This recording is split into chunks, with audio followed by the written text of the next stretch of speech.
In a world where challenges abound, the power of kindness shines brightly. Small acts of kindness can create significant change, transforming lives and uplifting communities.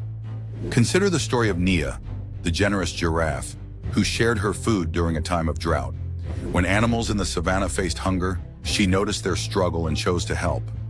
Nia invited her friends to feast on the leaves from the tallest trees, demonstrating how one act of sharing sparked a wave of gratitude and camaraderie. As they gathered under her trees, they shared more than just food. They exchanged stories, laughter, and love. This simple gesture not only nourished their bodies, but also strengthened their bonds. The more they shared, the more they realized that kindness breeds abundance. Nia's actions illustrate that generosity creates a nurturing environment where everyone can thrive.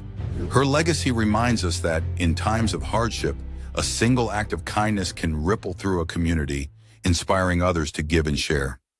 Kindness has the power to transform lives, showing that we are stronger together. Let us embrace this lesson and spread kindness wherever we go, creating a brighter world for all.